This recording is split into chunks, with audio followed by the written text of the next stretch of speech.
मंगलमूर्ति महाप्रभु श्री सहजानंद सुख रूपा भक्ति धर्म सुत श्री हरि समरो सदायानुपा परम कृपाणु छोट श्री कृष्ण सर्वारी प्रथम तमने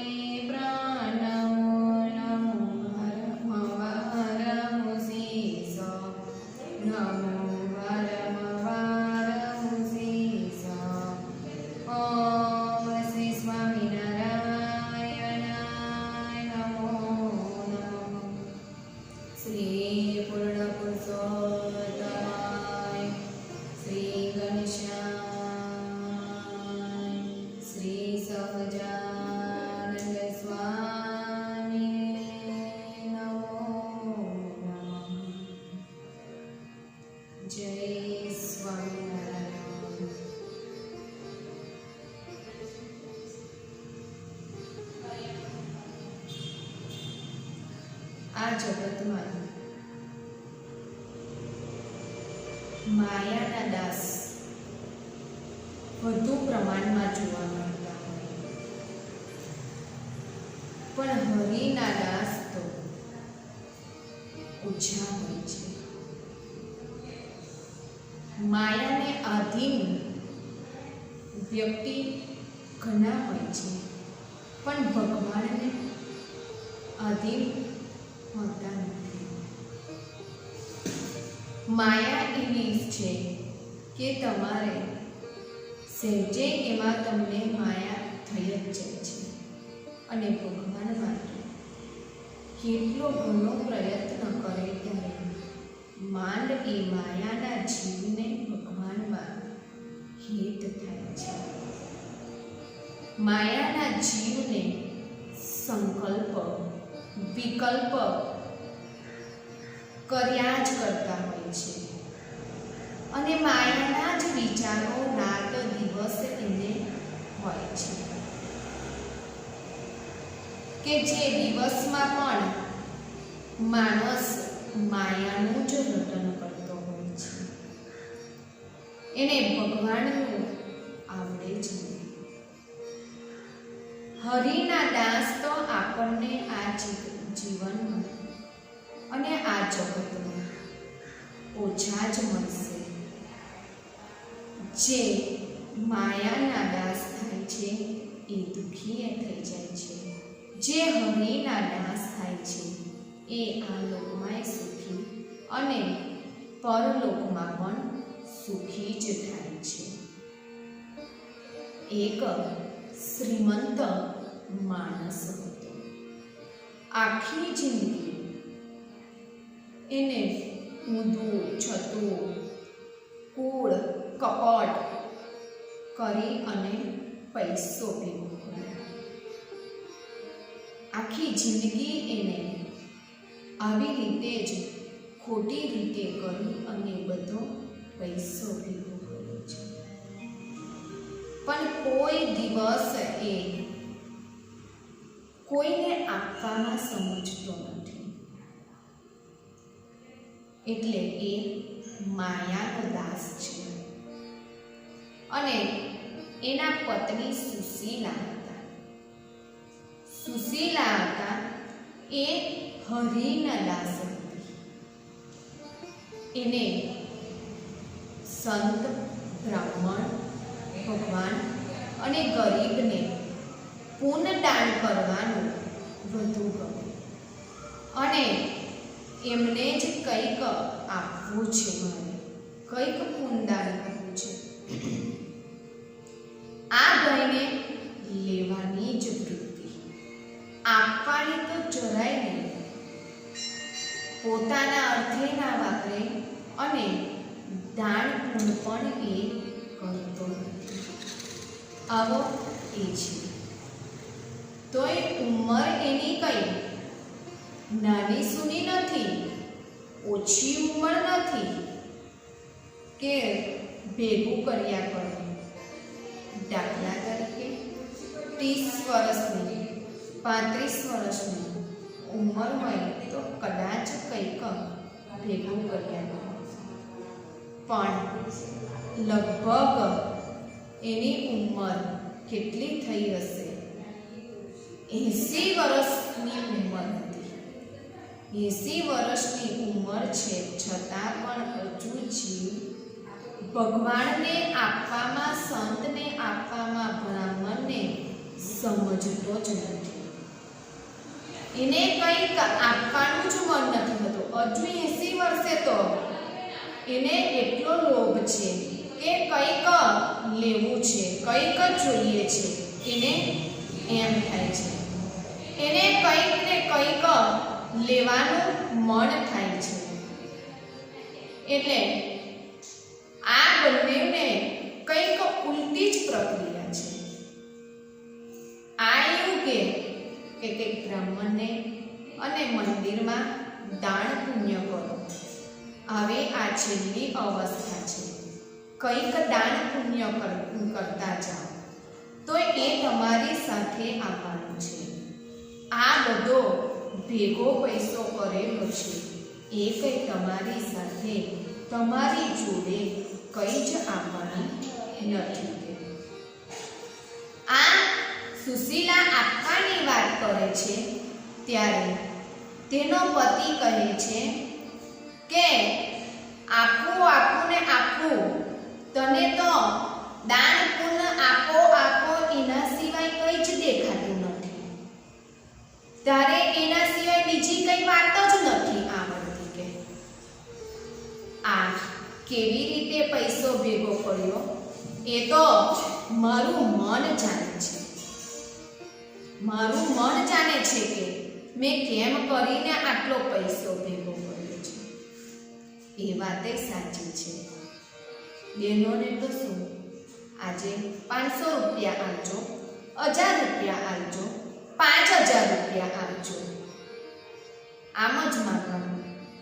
પણ પેલા ભાઈ સવારના જાય છે, સાંજે ઘેર આવે છે, ત્યાં કેવી કાળી મજૂરી કરી હોય, કેટલો થાક લાગ્યો હોય, ટાઈમે જમવા પણ બેઠા ના હોય, ટાઈમે પાણી પણ ન મળે, અને બેસવાનું મન થાય તો બેઠા પણ ન હોય, જમવાનું મન થાય તો જમે પણ ના.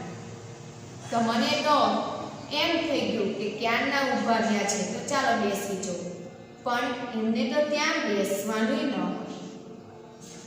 કેવી રીતે પૈસો ભેગો કરવો એમનું મન જાણતું હોય. અને બહેનોને તો મને આપો આપો ને આપો છો, પણ પોતાના અર્થે હોય તો એ પૈસો લેખે ન લાગે, પણ ભગવાન અર્થે તો આપવામાં એમાં તમારું ડબલ થતું હોય છે. એ આ ભૂમિમાં એક દાણો 1000 દાણા કરે છે. એમ ભગવાન અર્થે 1 રૂપિયાનું દાન કરવાથી આપણને 1000 રૂપિયા મળતા હોય છે. સામે 1000 રૂપિયાની આપણને કમાણી થતી હોય છે. ભગવાન એ આપણને વ્યાજે સહિત પાછું આપતા હોય છે. એટલે આ ભાઈ કહે છે માયાના દાસ છે એટલે મૂર્ખને કંઈ જ બોલતા આવડતું નથી. એટલે એ કહે છે કે તારા બાપે શું તને આવું જ શીખવાડી મોકલી છે? આ જ તને કહેવાનું આવડે છે, બીજી કઈ વાત આવડતી જ નથી? આપ્યા સિવાય બીજી કઈ તારે વાત કરાતી જ નથી? એકની એક જ વાત કર્યા કરે છે, આપવાની જ વાત આવડે છે. એકની એક વાત માણસને ગમે પણ નહીં, કંટાળી જાય. કે ઘરમાં છોકરા હોય, આપણે એમ કહીએ કે લખવા બેસ, તો કહેશે જ્યારે હોય ત્યારે લખવાની જ વાત કરે, બીજી તો વાત જ નથી કરતી. વાંચવાનું કહીશું તો કહેશે જ્યારે હોય ત્યાં વાંચવાની જ વાત કરે. કમાતો ના હોય ને કહીશું કે કંઈક બહાર જા, નોકરી કર, તો તને એ જ આવડે છે. એટલે એકની એક વાત કરવામાં દુઃખ છે. એ વાતને કરવી હોય તો સીધે સીધી તો તમારાથી થઈ જ ના શકે. એને કંઈક આડી અવળી કરીને કેવી પડે એમ. આને આ સુશીલા પૂર્ણદાનની વાત કરે એટલે કે તારે એ વાત નહીં કરવી. બીજી કોઈ પણ વાત કરતું પણ આપવાની વાત ના કર. હું કશું જ આપવાનો નથી. મારે કોઈને કંઈ જ આપવાનું નથી. હું ભલે ને નરકમાં જઈશ પણ મારે કોઈને કશું જ આપવું નથી. પણ પત્ની છે, પત્નીનું હૃદય એવું હોય છે, એના હૃદયમાં કાંઈક ને કાંઈક ખૂને ખાંચરે પતિ માટે પ્રેમ હોય ને હોય જ. પત્નીને એમ જ થાય કે મારા પતિનું કેમ સારું થાય, મારા પતિને કેમ એનું જીવન સુધરે, મારા પતિનો કેવી રીતે ઉદ્ધાર થાય. બસ એક જ આશા, એક જ ઈચ્છા એની હોય છે કે પતિનું હું સારું કરું. એ પત્ની ગમે તેવી હોય, ગઈ હોય તોય એને એમ જ હોય કે મારો પતિ એના માટે મારે કંઈક કરવું છે. એ ન કરે તો પોતે કરવા તૈયાર થઈ જાય છે. પત્નીનું હૃદય જ એવું હોય છે કે એને પતિનો પ્રેમ હોય ને હોય જ. એટલે આને ચિંતા થાય છે કે આની 80 વર્ષની ઉંમર થઈ છે, આખી જિંદગી જતી રહી છે, ખાટલામાં સૂતો છે, છતાં પણ છે તોય આપી શકતો નથી. એની સાથે શું આવશે? એને આખા જીવનમાં કંઈ જ પુણ્ય દાન કર્યું નથી. એને આખી જિંદગી જતી રહી પણ કંઈ જ નથી કર્યું. જ્યારથી હું આવી છું ત્યારથી હું જોઉં છું કે એને કંઈ જ કર્યું નથી. આને તો એના પ્રત્યે એટલી ચિંતા છે પણ પેલાને કંઈ જ ચિંતા નથી. એટલે સુશીલાને તો મળતી વખતે પણ એના હાથે કંઈ તો કરાવું જ પુણ્યદાન. હું એની જો પત્ની હોય ને હું સાચી પત્ની હશે ને તો કંઈ પણ રીતે એના હાથે મારે કરાવવું જ છે. એટલે સુશીલાએ એના પતિને કહ્યું કે આજે હું તમને એક વાત કહેવા માંગુ છું. તો પતિ કહે છે જે કહેવી હોય તો કહો, પણ દાન પુણ્ય વગરની વાત કરજો. બીજી કોઈ પણ વાત કરજો પણ દાન પુણ્ય તો વાત જ ના લાવશો. મારી પાસે એ વાત કરવાની પણ નહીં.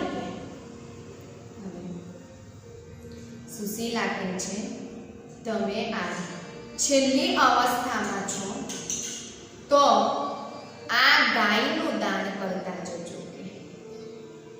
પેલો કે મૂર્ખ થઈ ગઈ છે કે ગાય તો એમનેમ અપાય છે કે કેટલા રૂપિયા થાય તે ગાયના? ગાય આપવી હોય તો પાછી ગાય એટલી થોડી આપી દેવાય. ગાયની જોડે વસ્ત્ર આપવાનું હોય, પવાલી આપવાની હોય, ખાંડ આપવાનું હોય, ગાયની જોડે આ બધી વસ્તુ આપવાની હોય તો પૂર્ણ દાન આપણને ગાયનું આપેલું હોય. એટલે પેલી કે છે ગાય આપી હોય તો હું તમારી પાસેથી એક પણ પૈસાનો ખર્ચ નહીં કરાવું. એવી રીતે તો આ કે છે એક પણ રૂપિયાનો પૈસાનો ખર્ચો ના થાય ને એવી વસ્તુ હું આપવા માટે તૈયાર છું કે. એટલે આને તો કાદવની ગાય બનાવી, માટીની કાદવની ગાય બનાવી છે. અને એ ગાયની અંદર 4 તોલા સોનાનો દોરો મૂકી દીધો છે. વિચાર કરો અડધો નહીં, એક નહીં, બે નહીં ને 4 તોલાનો સોનાનો દોરો એને અંદર આપણે ગુપ્ત દાન કહીએ છીએ ને એમ ગાયની અંદર એને એ 4 તોલા સોનાનો દોરો મૂકી દીધો, જે મકર સંક્રાંતિના દિવસે આપણે ગુપ્ત દાનનો મહિમા હોય છે કે તે દિવસે ગુપ્ત દાન એ શ્રેષ્ઠ છે ને ઉત્તમ છે, એ મહાદાન તુલ્ય છે. તે દિવસે તલના લાડુમાં જે મળે એ પૈસા મૂકી અને બ્રાહ્મણો, ભગવાન અને સંતને એ આપતા હોય છે, પુણ્યદાન કરતા હોય છે. તે દિવસે ગુપ્ત દાન બધું કરવાનું છે. અને તો એ ગાય બ્રાહ્મણને આપવા માટે આપી. બ્રાહ્મણ આવ્યા છે, બ્રાહ્મણને ગાય આપી એટલે બ્રાહ્મણ કહે છે દક્ષિણા તો આપો કે. એટલે પતિ કહે છે કે દક્ષિણા આ ગાય આપું ને એ જ લઈ જાતે, નહીં તો આ માટીની ગાય પણ તને નહીં મળે. આ જીવાત્માને કેટલો લોભ છે એ વિચાર કરો કે કંઈ જ આપવા માટે તૈયાર નથી. લોભિયાને કાદવની ગાય પણ આપતી નથી, એટલો એ લોભી છે. લોભ એ થોપ છે, લોભ એ પાપનું મૂળ છે. લોભ કદાપી જીવનમાં ન કરવો. લોભ પુણ્યદાનમાં કરાય જ નહીં. જ્યારે શ્રીજી મહારાજ ગઢપુરમાં હતા ને વડતાલ સમયો કરવા માટે આવતા હતા, ત્યારે દેશ દેશાંતરના હરિભક્તો શ્રીજી મહારાજને મળવા માટે આવ્યા. શ્રીજી મહારાજને આજે દેશ દેશાંતરના ભક્તો આવે એટલે આજે શિક્ષાપત્રીમાં પણ લખ્યું છે કે ભગવાનને મંદિરે જઈએ, દેવ દર્શને જઈએ તો ખાલી હાથે ન જો. એટલે દેશ દેશાંતરના ભક્તો આવ્યા છે. બધા ભક્તો જેને જે શ્રદ્ધા હોય અને જેની જેવી યથાશક્તિ હોય એ પ્રમાણે બધા ભેટ આપે છે. બધા તેમને આજે ભેટ આપી છે અને એ ભેટ આજે મૂળજી બ્રહ્મચારીએ ભેગી કરી અને 5.25 રૂપિયા થયા છે. એ 5.25 રૂપિયા આજે બોટાદના ધણાસોની ત્યાં ભગવાનના દર્શન કરવા માટે આવ્યા છે. એટલે મૂળજી બ્રહ્મચારી કહે છે આ 5.25 રૂપિયા છે, એની તમે મહારાજના માટે પાણી જળ ગ્રહણ કરવાની એક લોટી બનાવી આપજો. ચાંદીની લોટી એમના માટે તમે બનાવી આપજો.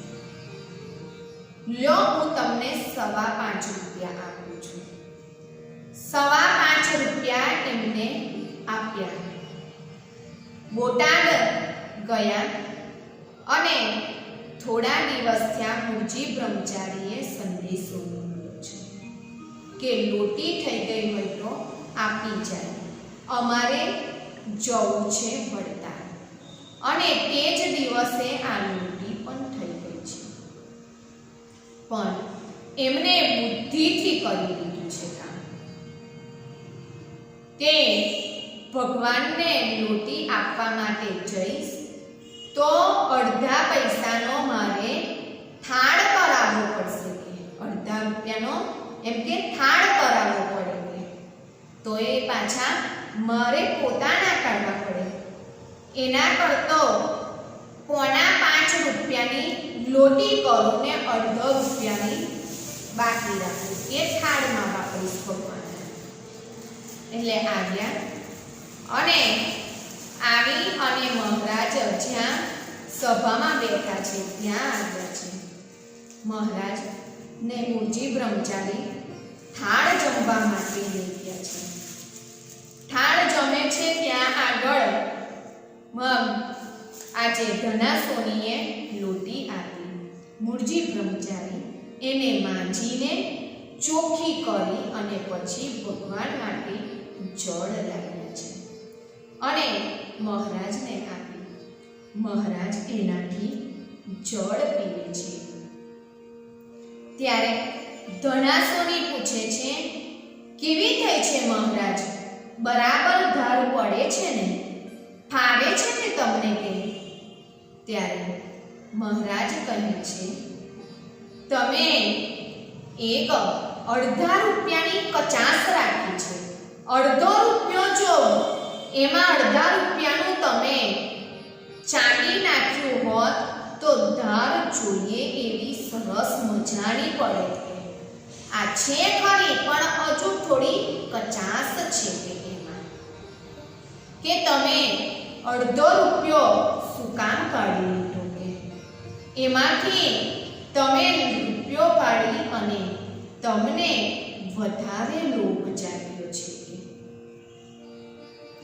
આજે બધા માણસો બેઠા છે ને કીધું છે એટલે ધનાસુની તો એકદમ આશ્ચર્યમાં પડી ગયા છે. ત્યારે બે હાથ જોડી અને મહારાજને કહે છે, મહારાજ કે મેં તમારા થાળ માટે જ કાઢ્યો, કે મારે કાઢવા ના પડે અહીં આપવા આવું ત્યારે.